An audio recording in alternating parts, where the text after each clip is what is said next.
Howdy all you Starfinders out there, I'm David, the Digital Dungeon Master, and in this particular video, we are going to be taking a look at the Half-Elf Legacy race from the Starfinder core rulebook.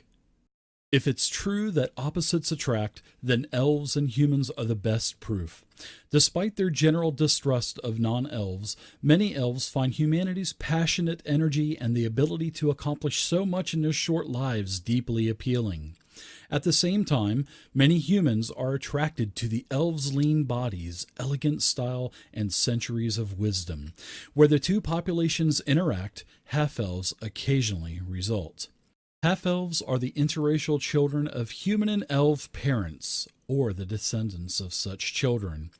While they can often pass for human by hiding their modestly pointed ears, they nevertheless tend towards the tall, slim physiques of their elven parents with lifespans twice as long as of their human kin. Despite being seen as generally attractive by both races, half-elves often feel like outsiders in both societies and are never quite accepted as part of either group. This leads many half-elves to band together with others of their kind, or else abandon both their parent races in favor of new friends and families among aliens who lack the same preconceptions. As cultural chameleons, half-elves slide easily into other societies, adapting smoothly to alien mindsets. They have a particular affinity for androids, Yasaki, and any other group treated as outsiders by the mainstream societies, as well as for the alien races like the Shirans, who are different enough biologically. Many half-elves are fond of wandering, with a strong desire to prove themselves, seeking out new worlds in the vast for fame and glory, or in the hope of establishing new colonies. Though their often complicated relationship with their parent races makes them natural iconoclasts, they also tend toward kindness and understanding.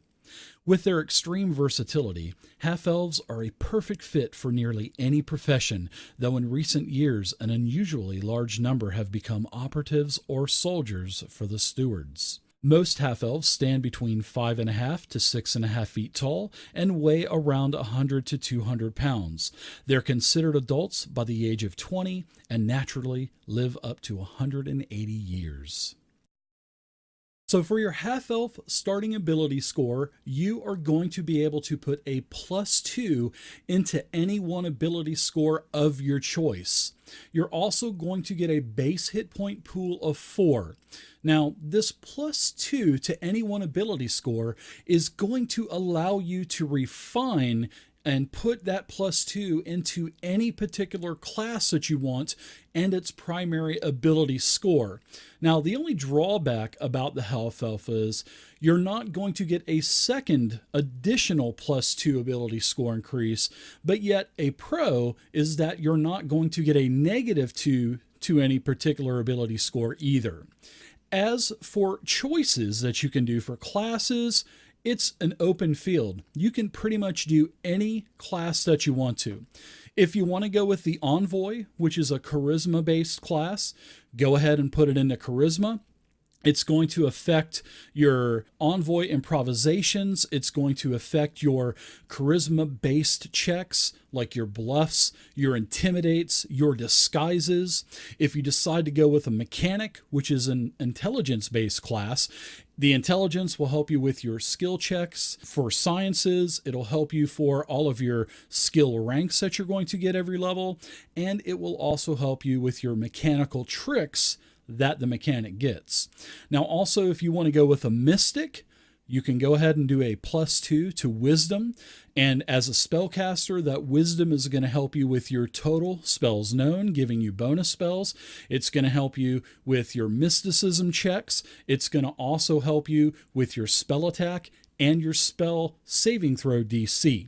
If you want to go with the operative, which is a dexterity-based class, go ahead and dump that +2 into dexterity. It's going to help you with your defenses. It's going to help you with your dexterity-based checks, such as acrobatics, sleight of hand, and stealth. It's going to help you with your ranged weaponry. If you want to go ahead and go with a Solarion, which is a charisma-based class, go ahead and dump that into charisma, and it'll help you with your stellar revelations. If you decide to go with the soldier, you can put your +2 into either strength or dexterity. Now, strength will give you a little bit more of a bonus to your melee weaponry, and it'll help a little bit with your bulk carrying capacity.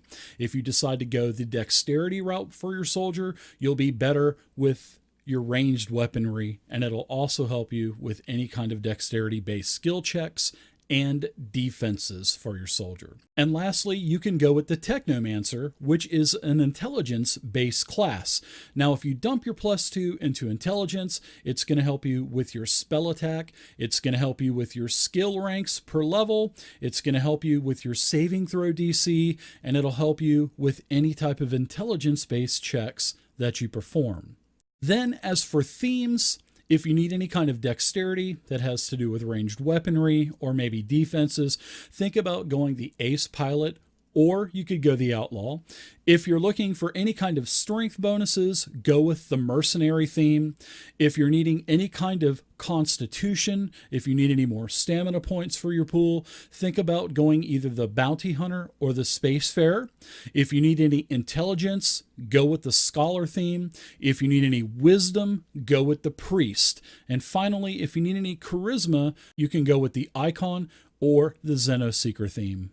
Now, for your racial features, starting at level 1 for your half-elf will be movement. Your movement is going to be 30 feet per round.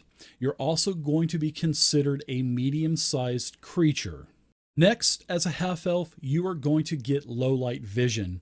This is where you're going to be able to see in dim light as if it were daylight. And you can go to page 261 in the Starfinder core rulebook to read more about low-light vision.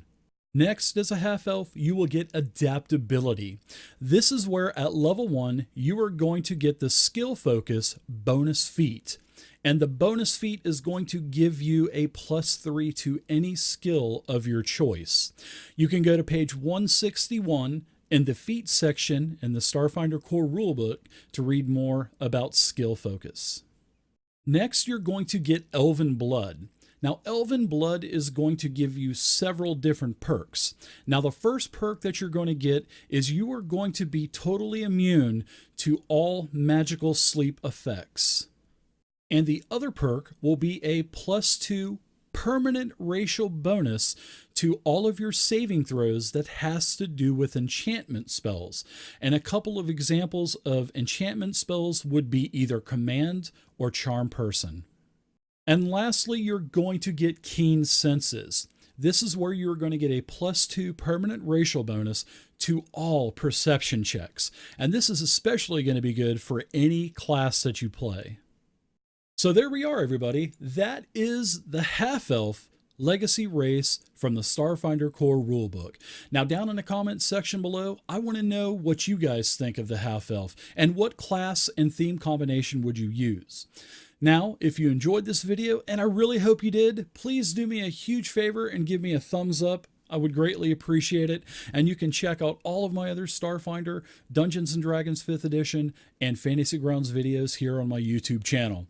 Once again, everybody, my name is David, the Digital Dungeon Master, and until next time, happy gaming and stay safe.